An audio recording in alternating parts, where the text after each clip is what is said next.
그거는 오은영 박사님께서 말씀하신 거는 그 양육하신 부모님께서 아이들의 마음을 수용을 잘 해주시고 그 아이의 마음의 기원이 어디서 그렇게 왔는지, 어디서 비롯했는지 먼저 마음을 잘 읽어주시고, 그래도 안 되는 행동에 대해서는 명확히 안 된다고, 통제해야 된다고 말씀을 하셨는데, 이렇게 아이의 마음을 수용해주는 단계가 부모를 넘어서 이제 교사한테까지 다 이게 전이가 돼서, 교사도 이제 부모님처럼 그 아이의 마음을 다 헤아려 주시길 바라시는 그런 분위기가 형성이 됐다고 생각이 됩니다. 근데 현실적으로 교사들 같은 경우에는 한 반에 30명 가까이 되는 아이들이 있습니다. 물론 아이들 마음 한 명 한 명 다 공감해주고 수용해주는 교사들이 대부분이고요. 최대한 그 아이한테 정말 마음의 상처가 되지 않는 말들을 하려고 노력하고 있지만, 명확히 틀린 부분에 대해서는 명확히 아니다라고 이야기를 할 수 있어야 하는데, 그것조차 부모님들도 그렇게 하시지 않고 있고, 그러다 보니 교사들한테까지도 부정되거나 아니면 통제하거나 이런 것들에 대해서 비판적으로 바라보시는 학부모님의 시각이 많아지고 있는 것 같습니다. 안녕하십니까. 저는 경기도 초등학교에서 5학년 담임교사를 맡고 있는 교사입니다. 사실 그렇게 학교에서 일이 벌어지게 되면 대부분 교장, 교감 선생님, 관리자라고 하는 분들이나 그런 선생님들께서 학교에 그렇게 공론화가 되길 원치 않아 하시는 분위기가 있는 것 같습니다. 그리고 교사 개인적으로도 또 수치스러운 일이기도 하고 해서 그냥 내가 감내해야 될 것, 나만 이렇게 참으면 그냥 다 조용히 지나갈 수 있으니까 그냥 내가 감내해야지, 이런 마음으로 주로 그렇게 대응이 되어 왔던 것 같습니다. 그러니까 어떤 이슈에 대해서 발생을 하면 이제 교육청 차원에서 조사가 들어오고, 교육청 차원에서 조사가 들어오는 과정에서 문제가 발생될 시에 그 교사 개인의 이제 신변이 보호되지 않는 경우가 굉장히 많습니다. 직위 해제나 해임이나 파면이나, 그리고 아동학대 같은 경우에는 법이 굉장히 강하기 때문에 벌금 200만 원 이상이나 아니면 집행유예만 선고가 되더라도 바로 이제 직위 해제가 되고 있습니다. 그래서 그런 일이 발생하는 것 자체가 교사들한테는 좋을 것이 없기 때문에 최대한 그냥 없는 일로 조용히 넘어가자라는 분위기가 있는 것 같습니다. 사실 초등학교부터 교육의 기관이기 때문에 저희가 아이들을 케어하는 것이 아니라, 저희는 아이들을 교육하기 위해서 학교라는 공간이 있고, 그리고 아이들의 사회성 발달을 위해서 저희가 교육이 이루어지는 곳인데, 점점 교육의 현장이 보육의 현장으로 봐주시는 측면이 있는 것 같아요. 그 학부모님의 양육 방식이 정말 학생들한테 많은 영향을 주고 있는 것이 사실입니다. 예를 들어서 학부모님이 너무 많은 통제를 가하는 경우에는 아이가 굉장히 어떤 상황에 있어서도 방어적으로 대응을 하거든요. 예를 들어서 부모님한테 혼날까봐 무서워서 본인이 저지른 잘못임에도 불구하고 끝없이 자기가 하지 않았다고 이렇게 이야기를 합니다. 심지어 CCTV에 포착이 되었을 때 이제 그 장면을 보여줘서야 정말 자기가 했다라고 울면서 시인하는 경우도 있고 한데, 학부모님들의 양육 태도에 따라서 굉장히 좌지우지가 많이 되는 부분이 있다고 볼 수 있습니다. 그러니까 양육하신 부모님께서 아이들의 마음을 수용을 잘 해주시고, 그 아이의 마음의 기원이 어디서 그렇게 왔는지, 어디서 비롯했는지 먼저 마음을 잘 읽어주시고, 그래도 안 되는 행동에 대해서는 명확히 안 된다고, 이렇게 통제해야 된다고 말씀을 하셨는데, 이렇게 아이의 마음을 수용해주는 단계가 부모를 넘어서 이제 교사한테까지 다 이게 전이가 돼서, 교사도 이제 부모님처럼 그 아이의 마음을 다 헤아려 주시길 바라시는 그런 분위기가 형성이 됐다고 생각이 됩니다. 근데 현실적으로 교사들 같은 경우에는 한 반에 30명 가까이 되는 아이들이 있습니다. 물론 아이들 마음 한 명 한 명 다 공감해주고 수용해주는 교사들이 대부분이고요.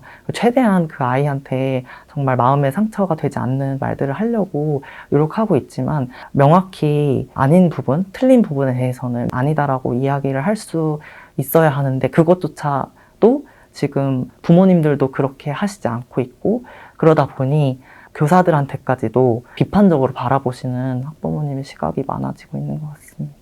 사실 지금 교육부나 교육청에서 이렇게 요구하는 그런 시대적인 교육 과정이 학생들이 주도적으로 참여해서, 그리고 학생들 간에 이렇게 사회성 발달이 잘 이루어질 수 있는 그런 것들을 수업 활동에 녹여라 이렇게 해서 기본적으로 그렇게 교육과정이 이루어지고 있는데요. 아이들의 흥미를 주도하고 그리고 아이들이 이렇게 참여하면서 자유롭게 소통이 이루어질 수 있게끔 교육과정을 많이 편성하는데 그럴 때마다 아이들이 굉장히 많이 다툼이 자주 일어나게 돼요. 그러다 보니까 갈등 상황이 발생하는 것들 자체가 이제 교사 입장에서는 굉장히 불편하죠. 왜냐하면 내가 중재해야 될 사안들이 많아지게 되는 거고 그렇게 됐을 때 또 학부모님들의 혹시 민원의 소지가 있지 않을까 그런 두려움이 있고 지금 학교의 현장은 그냥 학부모님들이 제일 큰 상사인 것 같아요. 그래서 가장 이렇게 고려하고 있는 대상이 오히려 학생들보다도 학부모가 되고 있는 현실인 것 같다는 생각이 듭니다. 근데 최근 들어서는 좀 초등학교에서 그 악성 민원들이 많아지는 이유가 보육과 교육의 개념을 명확히 이해를 못 하시는 이렇게 학부모님들이 많아지는 것 같습니다. 사실 초등학교부터 이름은 유치원부터 이게 교육기관입니다. 보육의 기관이 아니고 교육의 기관이기 때문에 저희가 아이들을 케어하는 것이 아니라 저희는 아이들을 교육하기 위해서 학교라는 공간이 있고 그리고 아이들의 사회성 발달을 위해서 이제 사회 일원으로서 이제 저희가 교육이 이루어지는 곳인데 점점 교육의 현장이 보육의 현장으로 봐주시는 측면이 있는 것 같아요. 그러다 보니까 학교에 많은 사업들이 들어오게 되고 그러니까 종일 뭐 돌봄이나 이런 것들도 학교에서 지금 시행을 하고 있는 것으로 알고 있는데 네, 그런 현실인 것 같습니다. 사실 학교가 사회적인 이슈나 아이들에 대한 이슈가 있을 때 감당해야 되는 업무들이 계속 생겨나고 있어요. 예를 들어서 아동학대 같은 경우에는 사회적으로 이슈가 됐을 때는 이제 교사도 아동학대 신고 의무자야. 학교에 있는 그런 아동학대 사례 전수조사해라. 뭐 이런 식으로 아니면 그 국회 감사나 이런 게 있을 때는 교육청 차원에서 아니면 국회에서나 이렇게 공무원 발주처에서 다 저희한테 그런 것들을 요구를 하시거든요. 그리고 정말 학교에는 많은 업무들이 있어요. 그래서 업무로 인해서 정말 교육에 대한 연구보다도 오히려 업무에 대한 부분이 더 중점이 많이 맞춰져 있는 것이 현실이고요.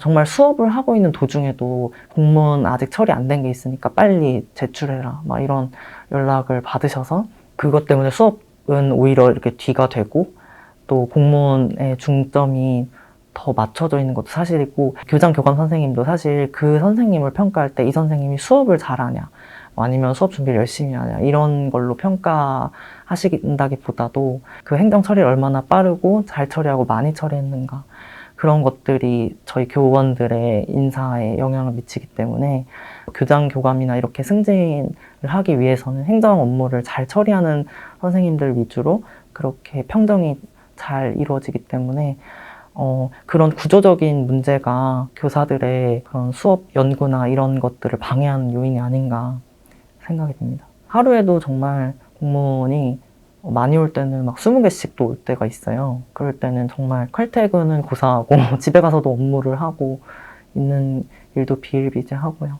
방학 때도 밀린 업무를 하시는 분들도 많고 밀린 연수들을 그때 많이 들으러 가시기 때문에 그런 사회적인 인식이 있지만 결코 녹록지 않은 업무 환경임을 말씀을 드립니다. 또 저희는 학급에서도 아이들이 그날 무탈하지 않으면 학부모님의 연락을 계속 받기 때문에 저 같은 경우에도 새벽에도 문자도 오고요. 밤 11시, 12시에도 오고 퇴근 이후에도 이제 전화가 오는 경우도 비일비재하고요.